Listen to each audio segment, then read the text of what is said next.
this is an iHeart podcast. People ask us all the time how we can save the next generation. We've got our show, and the info is an antidote, but we also have a couple books coming out, Clay. That's right, and you can pre-order both of them right now and be book nerds just like us. You'll laugh, you'll nod, and you'll get smarter, too. Mine's called Balls, How Trump, Young Men, and Sports Saved America. And mine is Manufacturing Delusion, How the Left Uses Brainwashing, Indoctrination, and Propaganda Against You. Both are great reads. One might even say they would make fabulous gifts. Indeed. So do us a solid and pre-order yours on Amazon today. Welcome, everybody, to the Friday Halloween edition of the Clay, Travis, and Buck Sexton Show. Clay traveling today, perhaps picking up a last-minute costume. Take guesses as to what he'll dress up as this year, if he does at all. But he'll be back with us on Monday, so it is just me, a.k.a. the Buckster, leading you on this legendary journey of politics, news, national security, cultural commentary, all the great stuff that we're going to dive into. Let's just give you a sense of where we're going. We have Election Day on Tuesday coming up. In fact, I just voted. I meant to have the little sticker in my hand. I just voted for the Miami Beach mayor. As you know from listening to the show, I'm a Miami Beach resident. And governance here has been quite good. They have done things that have made the streets cleaner and safer and better. And I am very pleased with a lot of the major decisions that have been made. So I was a vote for Mayor Minor, and I am hoping that he is able to continue. But I'm just saying I voted. I know it's an off-year election, but that makes it so much easier, too. I'm saying this in part to also perhaps poke, I wouldn't say shame, poke, encourage, remind, gently nudge our wonderful Virginia and New Jersey and New York City listeners to make sure where there's early voting, you're voting early. And if you can't get there early, well, at least get there on the big day, right? You got to show up to care, if you care enough about what's going to happen. And I think that certainly in New Jersey, the latest is that Chitterelli has made this a dead heat. It is neck and neck, with Cheryl there. Virginia's a little bit tougher sledding, a little more challenging, but still you got to show up. Jason Miar is looking good for that attorney general slot, and Winsome Sears, let's hope she can pull off a little bit of an upset there, but she's only going to do it if our Virginia listeners go out and tell all their friends and tell everyone they know. Make sure you get out there and vote. And then we have talked a lot about New York City. I'll give you some updates on the New York City mayor's race, but it's not looking so good. It's not looking so good. And also, some of you have been writing in to say that I sounded like I was from New York suddenly when we interviewed Curtis Sliwa. That I was code switching back to New Yorker all of a sudden? I mean, at least it would be authentic insofar as I am from New York City, born and raised. I didn't notice any difference. I'll have to go back and listen to that. I did switch sometimes when I told Clay, but I was switching on purpose to say he better watch out in Benson. He better watch out when he said Fall Rockaway, Sheepshead Bay, Staten Island, particularly Central Southern Staten Island. I wouldn't say, because he was talking a little bit rough about Curtis Sliwa, and that's Sliwa territory. But, yeah, you've never heard me do a New York accent before? When I worked at the NYPD, they used to tell me that I talked funny. So there you go. Because they all had New York accents, and I did not. So, I can do it, though. I can switch in and out. Now, we have, those races. I'll give you those details. We also have the shutdown continuing. I think Democrats are going to lose. But they're getting into that desperate mode where the end is nigh for them politically, and they're going to throw anything at the wall and see what sticks. They're going to pull anything out as they can. And then we've got some more Kamala Harris trying to rehab her political chances, her future in politics, which I do not think is strong, and I do not think is, well, as you know, Clay and I disagree on this one. I think she's going to have to just fade out. But she doesn't want to. I will agree with anyone, including Clay, that Kamala Harris thinks she should have a role in American politics going forward. It's ego-driven, though. It's not based in the reality of her chances and the future of the Democrat Party. So, okay, let's first just get a little bit into where we stand on this government shutdown. First of all, I told you this is where things could get really messy pretty fast.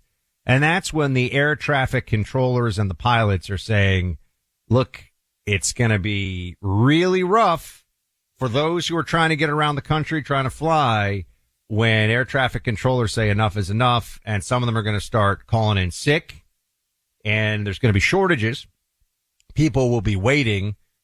And I will agree with you. When you're at the airport and the plane is there and there's not a cloud in the sky and the whole country, the weather is fine, and you're told for staffing reasons, your flight is maybe delayed 2 or 3 hours, your flight is canceled perhaps, that is an enormously frustrating experience. Here is a montage of the pilots and air traffic controllers. This is cut 12, telling Democrats, open up the government. Enough is enough.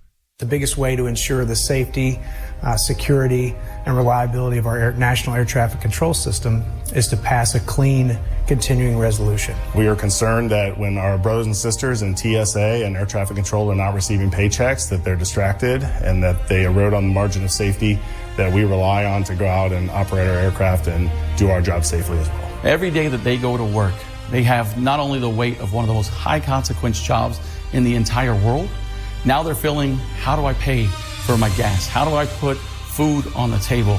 No one should have to work without being paid.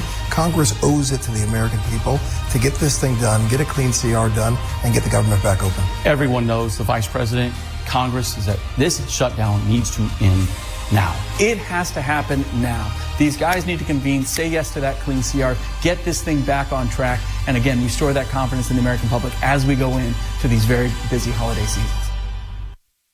The White House put that out, and I think it's very well done. It's very straightforward. Republicans, I'm not rooting for the Republicans on this one because I'm a Republican. It is the obvious, sane choice of the two sides here. The Republicans were trying to keep the government funded and going. Democrats are trying to do the impossible. It's not the first time that Democrat policies involve squaring a circle. Right? It's not the first time they're like, a man can be a woman and it's a woman, but it's also a man at the same time. They do this with some frequency. But in this case, they've shut the government down. They made the choice and they're turning to Republicans and saying, why you shut the government down? That is not okay. They did this. We are all now working through this because of them, but they are taking some very bad advice/direction from Chuck Schumer, from Jeffries, and, oh yes, this is cut 11, Kamala Harris herself. Play it. We still have work to do to make America's healthcare system deliver for all the people and not be a function of how much money you have in your back pocket, right? And Democrats do come from that place of believing that healthcare should be a right and not just a privilege of those who can afford it. So how do you get there? Well, part of how you get there immediately on this issue of where we are with the shutdown is to hold firm, as they are doing. Part of it has to be to continue to reform the system. They don't reform the system. They have done one thing, and that is make healthcare worse, make it more expensive, make it more complicated. They have made it worse. That is the only thing you can say about the Democrat head in healthcare. Every promise that was made about Obamacare has been broken. Everything about this bill, which was a huge fight with Republicans back in the first term of the Obama administration, everything about it was either just wrong or a lie. And now they're saying, well, if we can't continue subsidies, the subsidies were put in place during COVID. So now we have to continue at that level. There are all these ways. What they're really doing is hiding a massive wealth redistribution scheme and welfare state under the rubric of health care. Trust me, they're not trying to make your health care cheaper. Trust me, they aren't trying to do what would be needed to make it easier for you to see a doctor. That's not what they want to make it so that states like California and New York will continue treating illegals, 30% of ER visits in New York City, illegal aliens. So we're essentially now the soup kitchen and the sick ward for the whole world. 7 billion people and counting. You show up here, you get all this free stuff. And by the way, the people who are actually here, who have to work, create the productivity to create the wealth that is then pillaged by these Democrats, in your name, of course, but for their own purposes. Yeah, they don't want to make that easier for you. They don't respect that. In fact, if you don't pay them what they demand, and it's never enough, if you don't give them more of what you work to create, they'll use the resources of the state to throw you in prison. But the illegals, the people who are scamming the system, the people who are entirely reliant on the system, they are the primary constituency of the Democrat Party, which is a party of takers using government force. That is the whole point. That is the whole premise. Everything else to say about healthcare is a lie. Look at your premiums. It's all gotten more expensive. It's all gotten worse. Yeah, look, John Fetterman, not sure how much longer he's even going to be a Democrat. He's out there saying that, I mean, this is just appalling what Democrats are doing.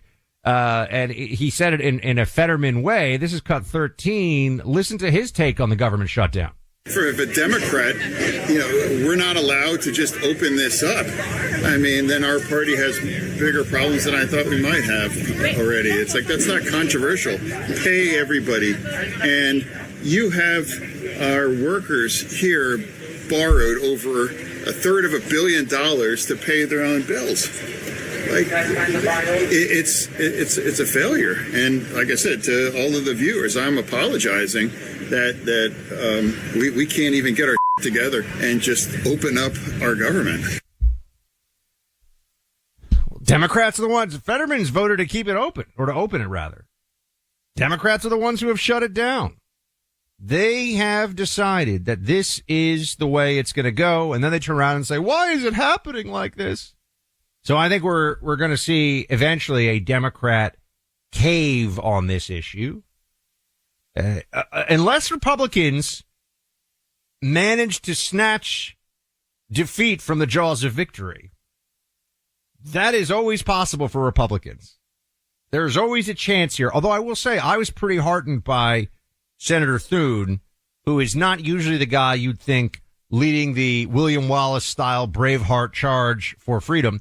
But he did seem pretty agitated over what Democrats are doing here. Because remember, they've chosen to do this, but then they're lying about it. Democrats have forced this shutdown by making demands that have nothing to do with specifically funding this government as it is, as it's supposed to be, with a CR, with a continuing resolution. They want to hold the government's funding hostage. But then they turn around and say it is the Republicans who are shutting down the government. That is a lie. And I do think that a majority of the American people, at least those who are paying attention to this, see that. I do believe that the Democrats are losing. And once Election Day passes, come on, New Jersey. Can I just, my New Jerseyans, sometimes us New Yorkers, we give you a rough time. We treat you like the cousin that perhaps gets a wedgie when we see you at the holidays. But we love you, New Jersey. We really do. From a New Yorker to my New Jerseyans out there, get out there and vote. You can have a good governor who's going to end the sanctuary state status of New Jersey, who's going to bring down the absurd taxes that you pay. There's so much that will benefit you. Get out there and actually do this. Get out there and vote. And for those who say, I already have, okay, well, tell other people. I'm reminding friends here. I'm in Miami Beach. I got friends who have forgotten that there's a mayor's election happening. I'm like, well, yeah, that's right. It's going on. We live here.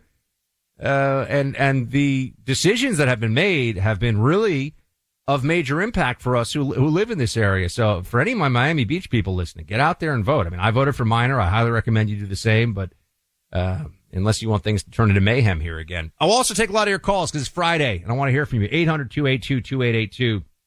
Look, this is the kind of thing happening in neighborhoods around the country. Maybe not on Halloween night, but it happens often enough. Someone's home gets broken into. Word gets out when someone puts up a post on the Nextdoor app. Suddenly there's heightened awareness. You must find a way to protect yourself and your family.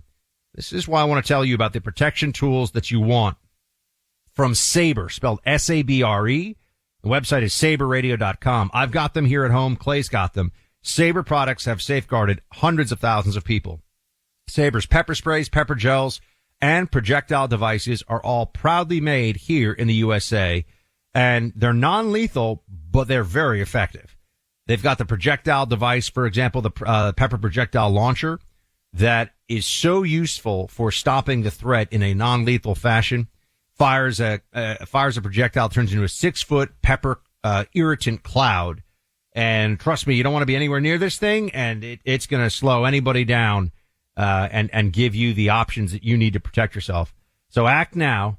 Protect yourself and your family. Save 15% on Sabre's mega bundle with extra projectiles, magazine, and practice targets.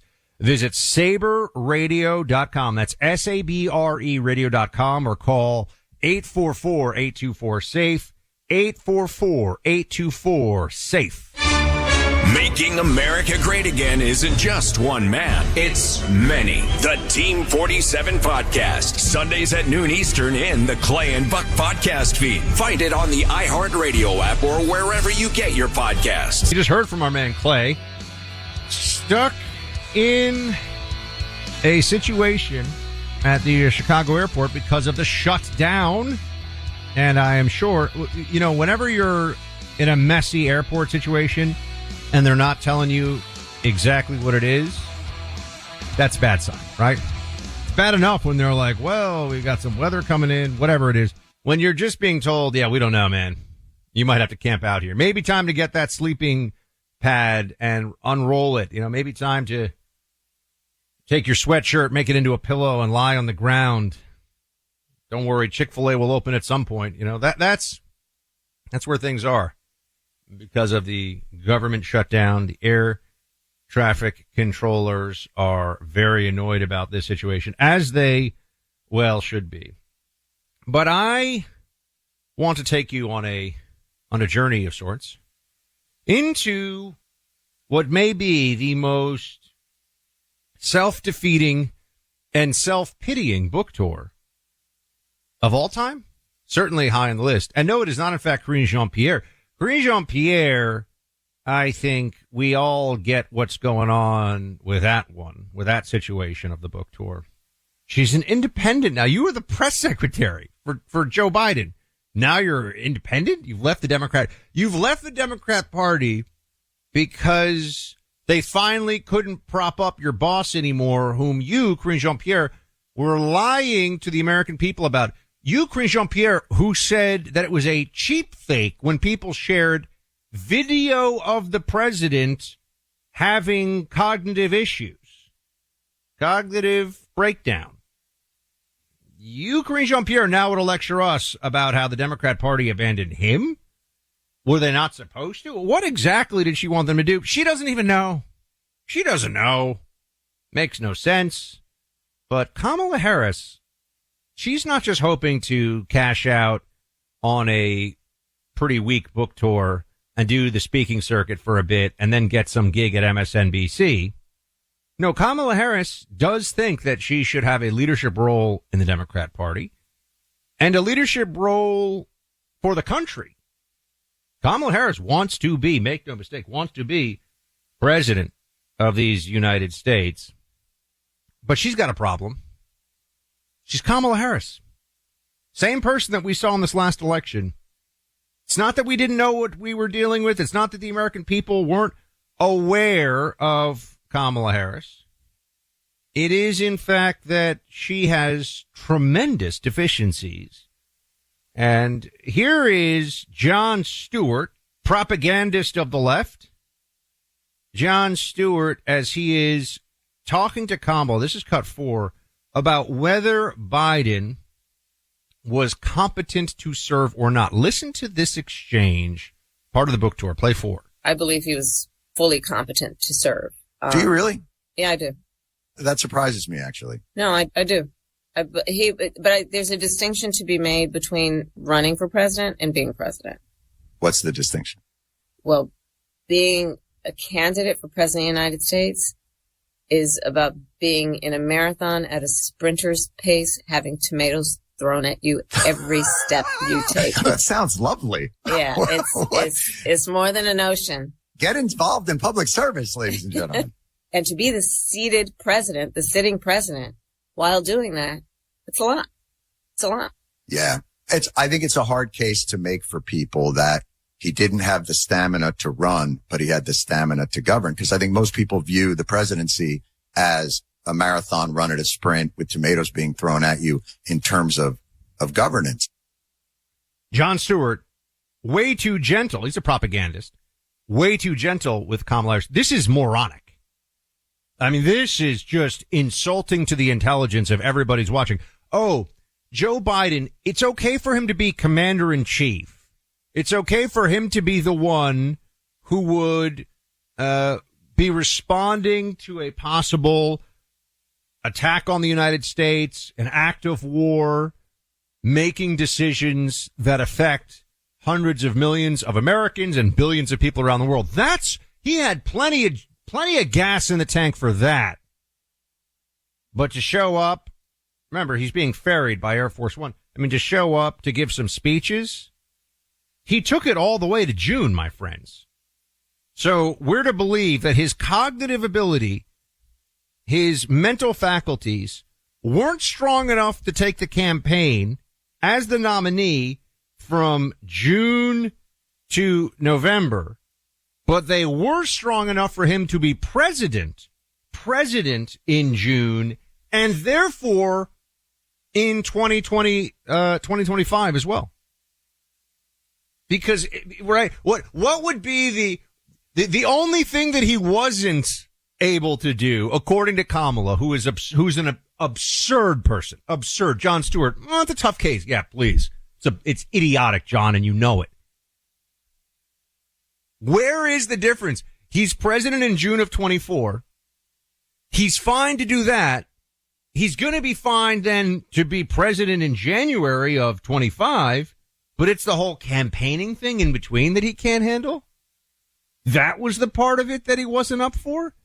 And let me remind you, that's an energy issue, not a cognition issue.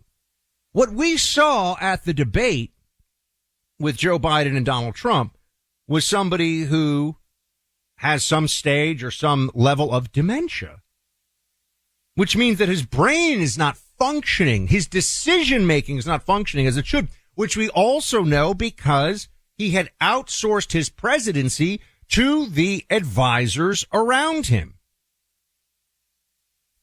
All of this adds up.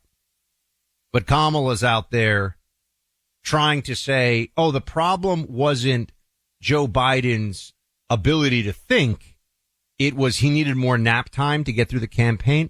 You know, it's just not going to work. We're not all that dumb. We know what they did. We know the big lies they all told. And they're trying to, in some way, they're trying to push away that humiliation, that stink of being so utterly mendacious. But this is what happened. They lied to the American people about it. And one of the big problems they have is the person who should be best positioned to take back leadership for the Democrats, the former vice president, the former nominee, Kamala Harris, is completely tainted by her relationship to the lie about Joe Biden. And then we get to, well, also, Kamala, why is it that the American people, I mean, you lost every swing state to Trump. People know who you are. You were the vice president. Why weren't you able to do it? Jon Stewart continuing on. Like I said, he's being as friendly and gentle to Kamala as he can be. But he doesn't want to just look like a total clown buffoon himself. Here he is. This is cut 6. Why'd you lose, Kamala? Here's her explanation. Listen to it. I do believe one of the biggest factors that was at play in the 107 days, we just didn't have enough time. We didn't have enough time. Or was it too much time? I mean, if you had done the election after 60 days, I think you win. Honestly, there seemed like a stagnation point. And then if you look at the lines, it doesn't look like what would have changed. Well, yeah, but there's so many variables that went into the outcome of that race, because you can also look at where you started to see an infusion of resources going into mis and disinformation. I talk about, for example, the Elon Musk factor in the book. You can look at that there were certain inflection points that had an impact on the race. And to your point, it was, as David Plouffe said, it was those traditional inflection points, and there were others. So I don't want to reduce what we need to do going forward to any one factor around what we could have done better, what I could have done better in those 107 days, what was happening before. I think there are a multitude of factors that all need to be addressed.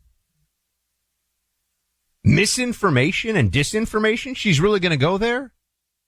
She's going to pull that one now? Oh, it's because of the misinformation and the disinformation. That's why she lost? And she didn't lose by a little bit. Lost. I understand the aggregate vote total, you can say, but that's not the election that's run. It's the Electoral College. And she lost every possible swing state entirely to Donald Trump. Every one. He was indicted 4 times by the sham deep state loser prosecutors. He survived a bullet through his ear, another assassination attempt, the entirety of the legacy media throwing all of their credibility in one giant bonfire in an effort to stop Trump.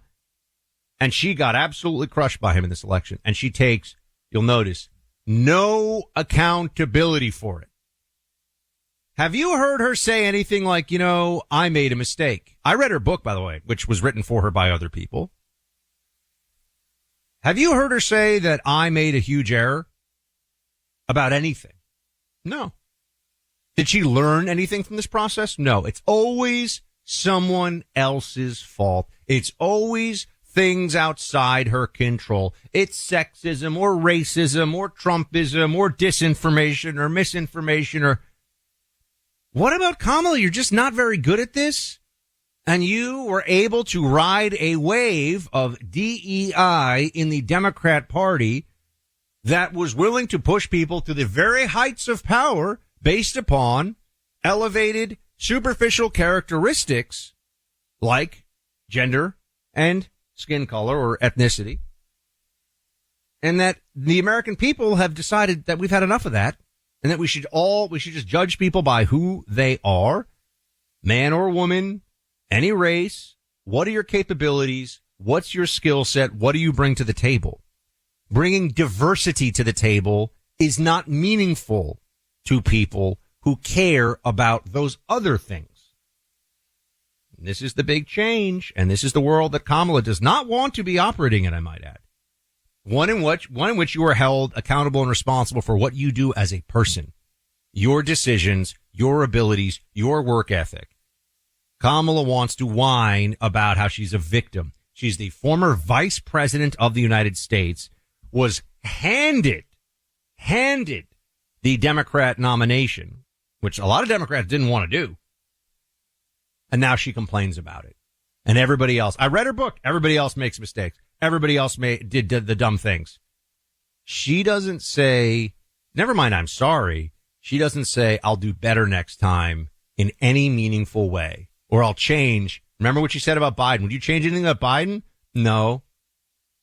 Because she just thinks she's supposed to win for showing up. The people in charge are supposed to tell her how great she is and that she now has all this power.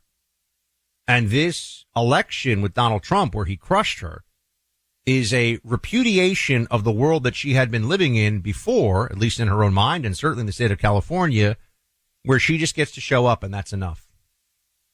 She doesn't have to be impressive. She doesn't have to be good. She just has to be there. Well, turned out, not this time. And I don't think it's going to happen next time either. Gold is as valuable as it's ever been, whether you're keeping track of the scoreboard of this or not. Guess what? It's grown about 50% in value. Gold is a smart long-term investment. Look at this over the recent years and recent decades. Gold's long-term thesis remains sound. A lot of reasons why. If you're thinking about buying gold for the first time, it's an excellent time to do so. Birch Gold Group makes you this offer. Buy gold from them this month and get free silver. For every $5,000 from Birch Gold that you buy in advance of Veterans Day, they'll send you a free patriotic silver round that includes the American and Gadsden flags on it. Birch Gold can help you own gold as well by converting an existing IRA or 401k into a tax-sheltered IRA in physical gold. Plus, they'll send you free silver honoring our veterans on qualifying purchases. And if you're current or former military, Birch Gold has a special offer for you. They're waiving custodial fees for the first year on investments of any amount. Text my name, Buck, to 989898 for Birch Gold's free info kit and claim your eligibility for free silver with qualifying purchase before the end of the month, or before Veterans Day, rather. Text my name, Buck, to 989898. Text Buck to 989898 today. Sometimes all you can do is laugh, and they do a lot of it with the Sunday Hang. Join Clay and Buck as they laugh it up in the Clay and Buck podcast feed on the iHeartRadio app or wherever you get your podcasts. Tootsie Roll. It was in fact a song. It is in fact a dance from the 90s. Back when I used to listen to the music on the radio. To the left. Tootsie Roll. That's a great tune, everybody.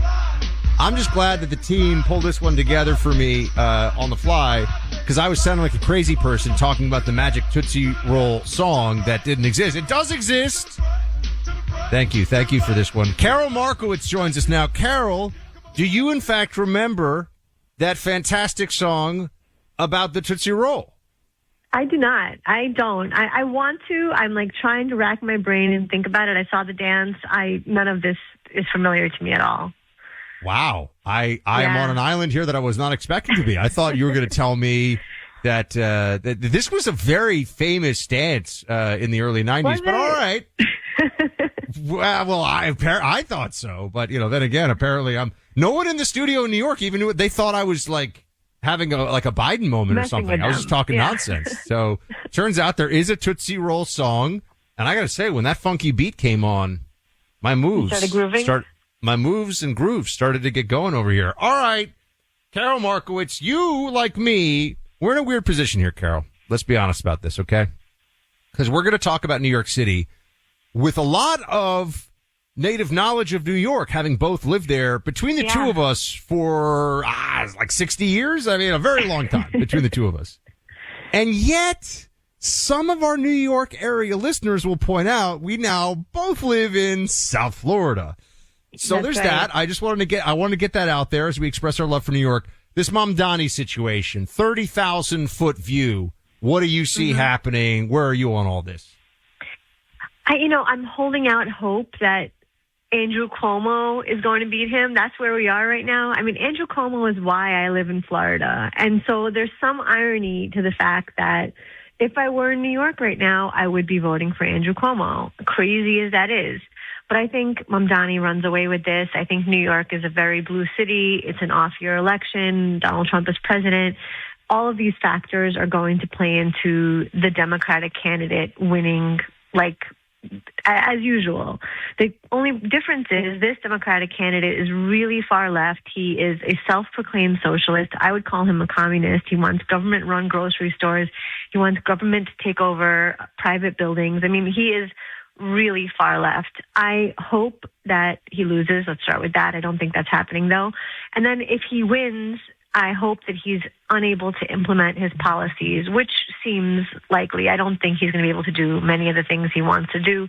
I root for New York to turn it around, but every day they move further away from the great place that it used to be. People always say to me, well, why did you take so long to leave New York? And I say, it was amazing. It was so great. It was so safe. It was so clean. It was in such good shape during the Bloomberg years that it took Bill de Blasio several years to destroy that. And that's where New York is right now.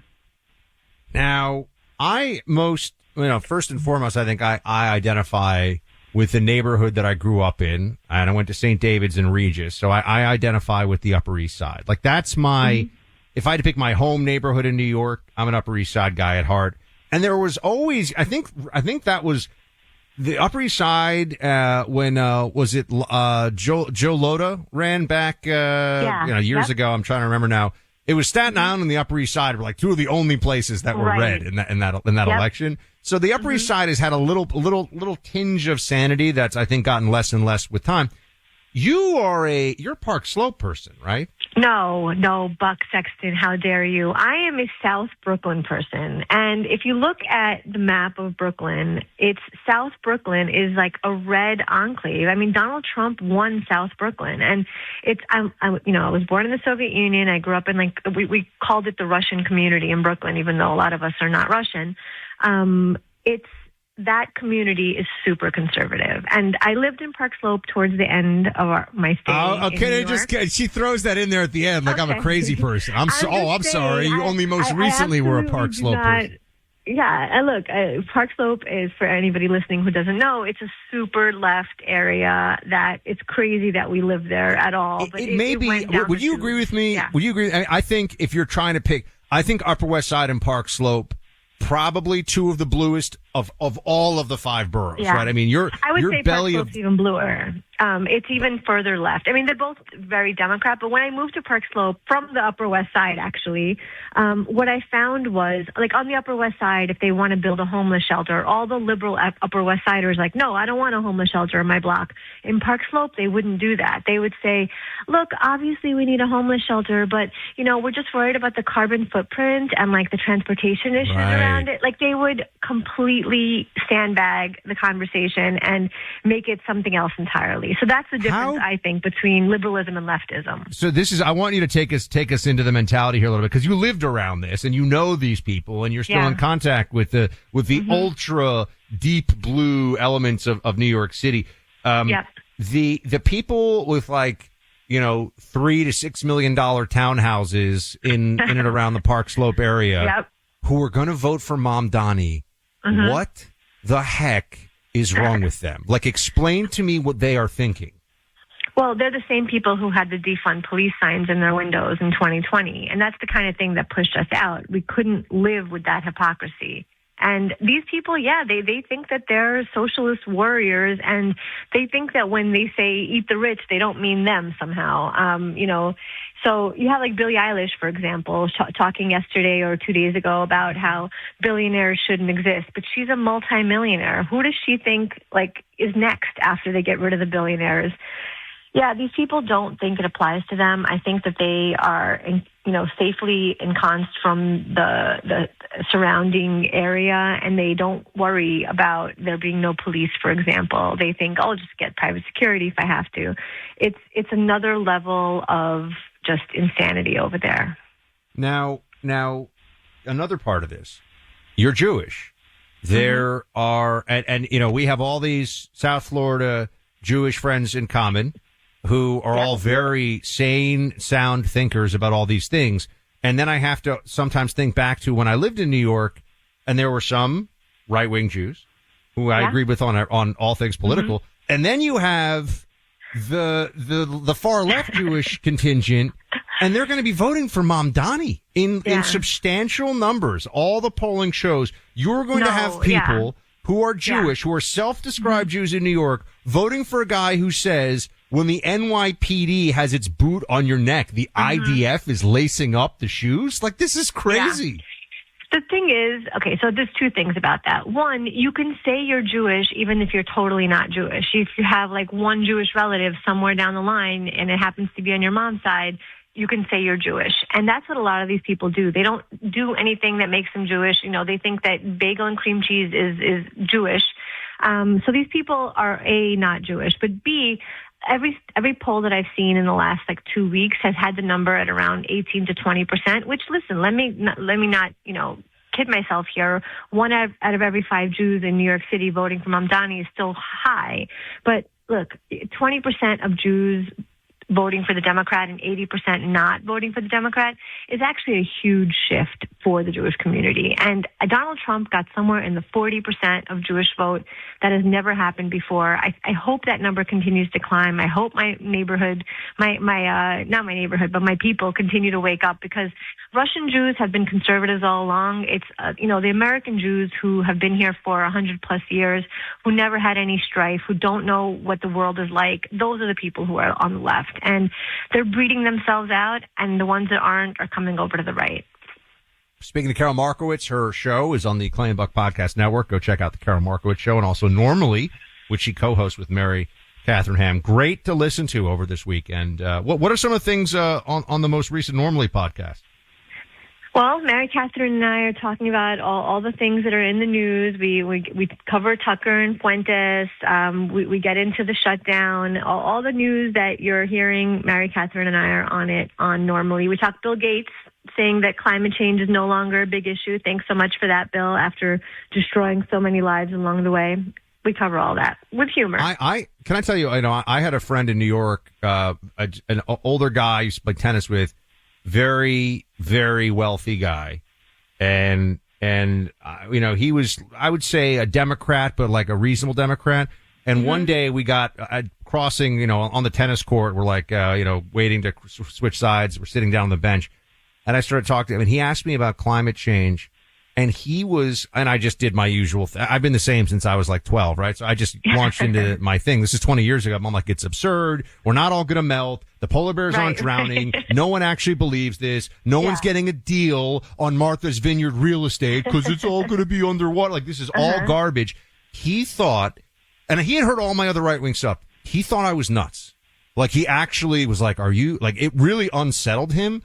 Yeah. Do those people who think that way, now that one of the high priests of this total delusion, Bill Gates, is like, yeah, it's actually not that big of a deal. Barack Obama gave a speech at the Coast Guard Academy saying it was the biggest national security threat we faced, Carol, climate change. Yep.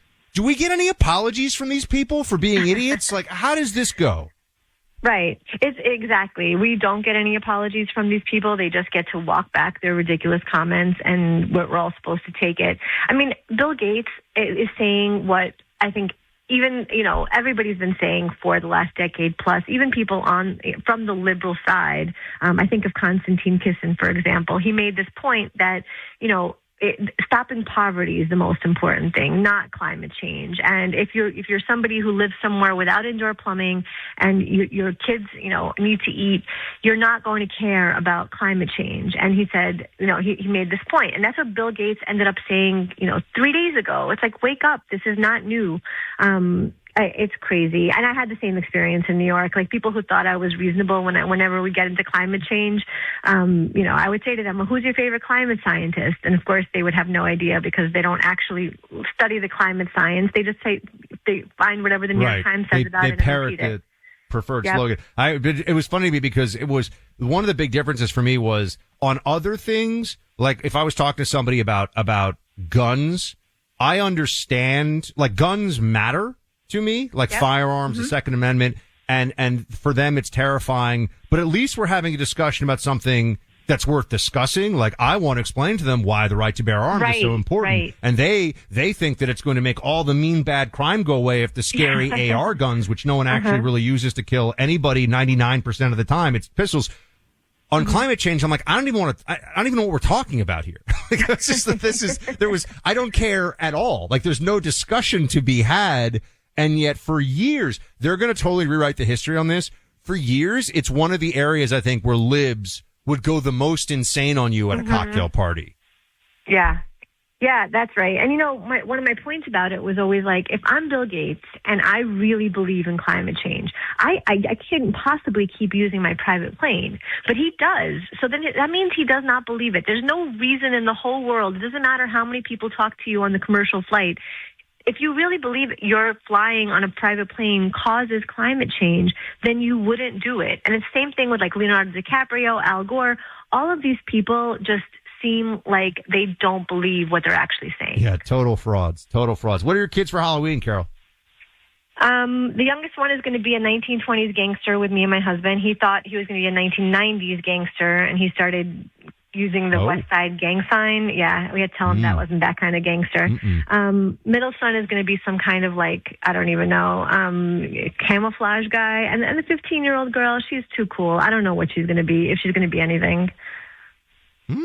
Okay. Yeah. Well, the kids, they stop doing what you want after a certain time. So get all the dressing up in now. Oh, we have my dog dressed up as a Miami Heat, Miami Heat jersey. That's as festive as we get over here. Ginger has a Miami Heat jersey. That's about all we love it. So, yeah, good times. No, Carol Markowitz, everybody. Dressing up?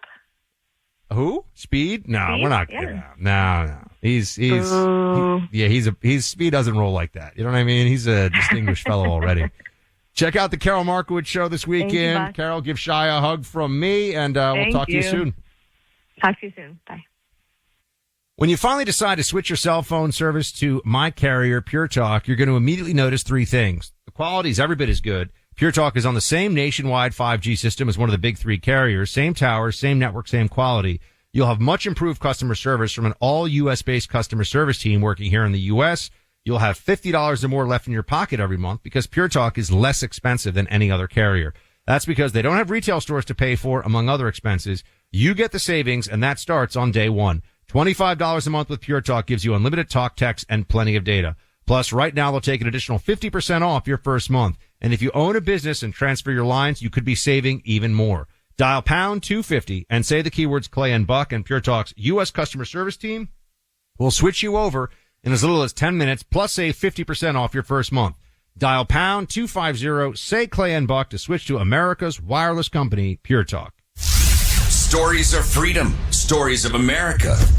Inspirational stories that unite us all. Each day, spend time with Clay and Buck. Find them on the free iHeartRadio app or wherever you get your podcast. Welcome back into Clay and Buck. Our friend Miranda Devine joins us now. She's the host of Pod Force One, and she just sat down with our phenomenal Vice President, Mr. J.D. Vance, to talk about a whole range of things.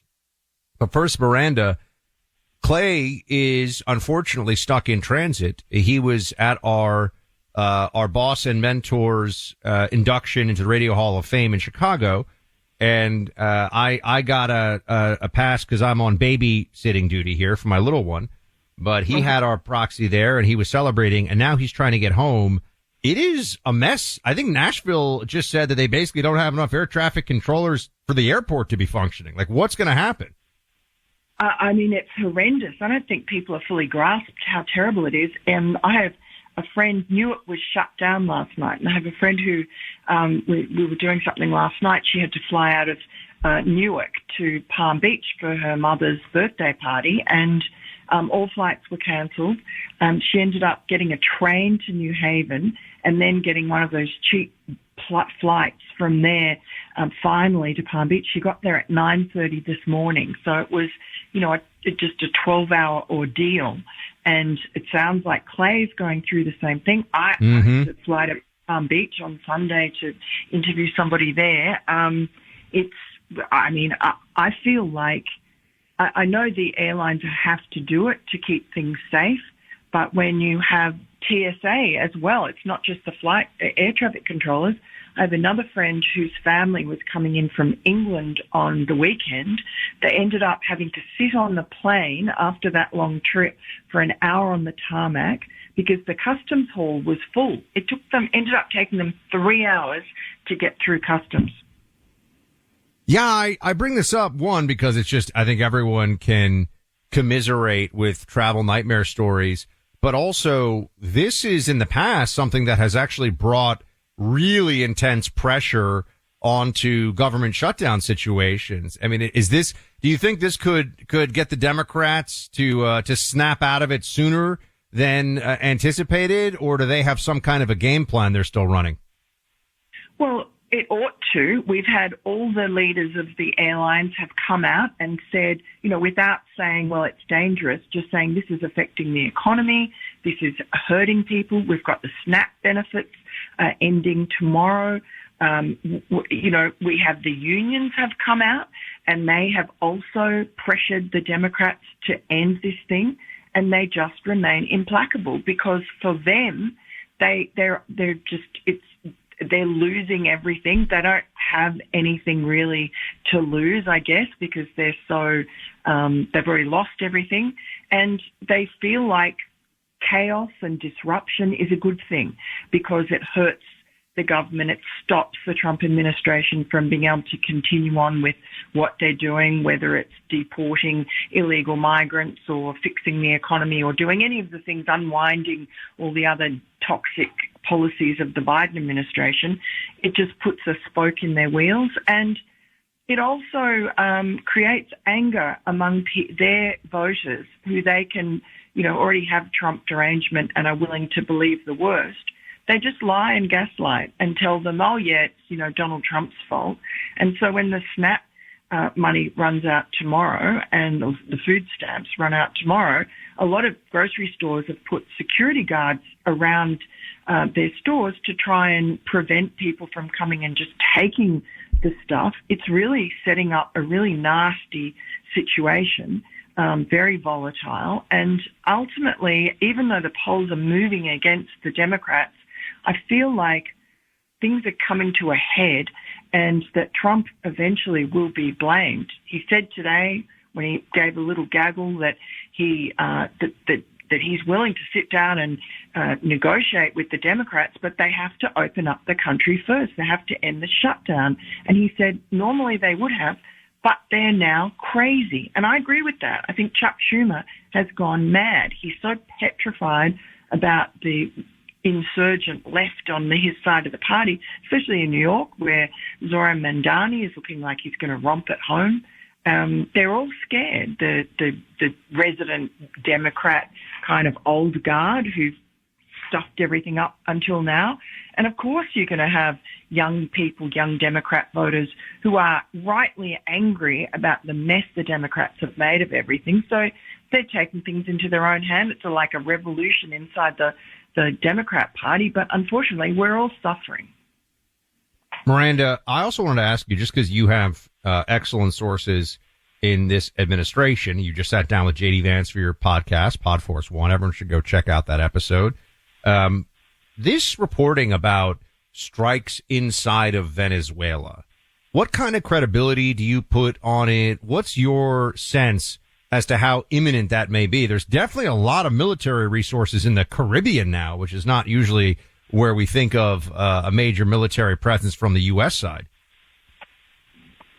Yeah, look, I don't have any inside gossip on that. I'm a little cautious and a little concerned because, are we being told the whole truth? Is this really just about stopping drugs from coming into the country, or is it some sort of soft beginning of a regime change in Venezuela?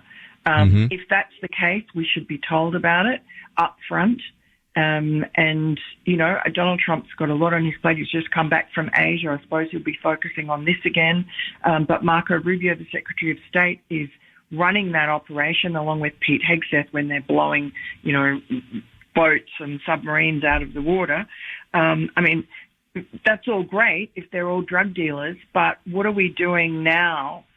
Is it really about stopping the cartels, or is there something else?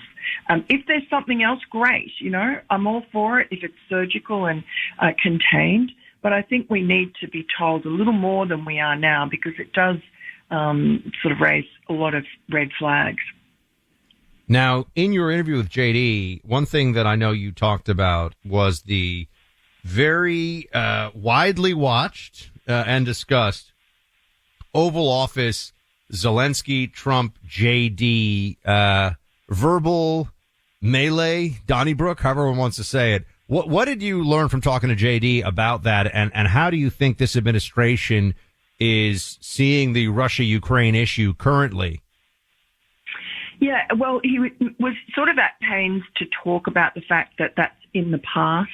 He said that sitting there, he felt that Zelensky had been rude to President Trump, and he felt that, he wanted to make the point that if any world leader comes to the Oval Office, they owe the President of the United States an enormous amount of respect, and he didn't feel that that was happening. But he thinks that the relationship has been reset, and that while if you asked him a couple of months ago, did he think that the prospect of peace was possible, he said he would have said no, they're just going to keep fighting, it's going to be their Vietnam. And now he's a little more optimistic. He thinks that there is a possibility that they can work it through. Russia's intransigence, he said, yep, I mean, that is certainly the case now. It's really 1 minute you think you've got one side on the right page, the next minute you think you've got the other one. It's messy, it's a to and fro, but he's got faith that President Trump is going to pull it off ultimately. Speaking of Miranda Devine, host of Pod Force One, she just interviewed J.D. Vance. Go check out her episode of that one, wherever you listen to your podcasts. And Miranda, something else that came up. We actually have a cut from your interview, and here is this is on. It's something that Clay and I see very differently. So let's put that out there, which is UFOs. Here is J.D. when you asked him about this. Play 27. Tulsi Gabbard says that she believes there are aliens. Do you believe that? I don't. It's interesting. I wouldn't say that I do or don't believe it. I mean, I'm a big believer that there are things out there that we can't explain. And so if another person sees an alien, maybe I see an angel or a demon. So I'm a big believer that there are like spiritual forces working on the physical world that a lot of us don't see and a lot of us don't understand and a lot of us don't appreciate. But, is it aliens or is it our guardian angel, or is it aliens or is it a not so guardian force that doesn't care about us or in fact actively wishes us harm? I don't know the answer to that question. Hey, interesting, because I had people writing in that they said, well, you should play that for us. But Miranda, this is a great opportunity. Clay's not here to defend himself. I think that there are no aliens and that this UFO stuff is all overblown nonsense. So you just agree with me, right? What do you think? No, I don't really. I have an open mind about it. I think my feeling is just that it would be arrogant. It would be arrogant to think that we're the only intelligent life forms in the universe. So, you're with Clay on the. Oh my God, Clay's not even here, and she's taking his side. This is so sad. And look, I grew up reading science fiction avidly, so I love all of that. But I thought it was interesting, and he sort of did an intellectual pivot from the UFOs to the spiritual realm, and I'm totally with him on that. That there are things that we cannot explain. Again, it's about humility and not being arrogant. We can't explain certain things, phenomena in the world around us, and so I do believe that there is, whether it's guardian angels or demons or whatever it is. I don't think that we can just assume that everything is just what we see in front of us. And so I thought it was interesting, and that it went to the heart of his faith, his Catholic faith. He's a convert, and he talked about going to the Church of the Holy Sepulchre in Jerusalem last week when he was visiting there, and it was so moving for him emotionally and spiritually that he said he wept. So I thought that was a nice side of him to see. Tell me about the relationship that you got into this with JD, the relationship between Trump and President Trump.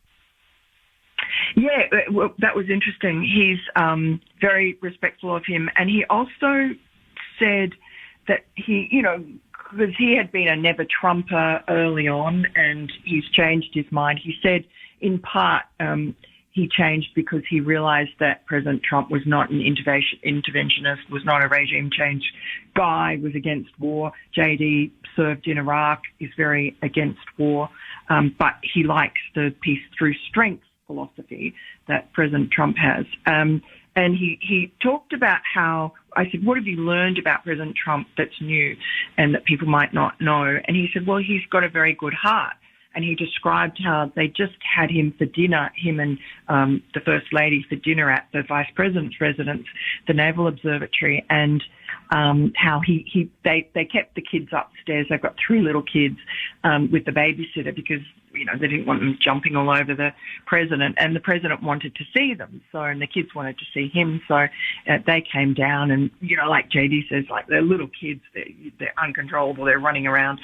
And he said President Trump just loved it. He was so kind to them and treated them, like little human beings, and that he's very grandfatherly, and he's great with kids. And so that was interesting. And also just what we've all observed is his prodigious work ethic. The fact that Carolyn Levitt told me this as well, that on these long trips that he does on Air Force One, like when he did that whirlwind Jerusalem, Egypt trip for the peace deal, it was 30 hours in the air there and back, and President Trump didn't sleep. And everyone else was like going to sleep, and JD says, he'll come up and sort of prod various members of his cabinet who might be dozing as if they're weak and low energy, because they sleep and he doesn't. And Carolyn told me, like, he goes in, it's 1 a.m. and he decided he was going to do a press gaggle, and she was like, oh, okay, I'll have to go and wake them all up. So that was quite. And the other You go ahead.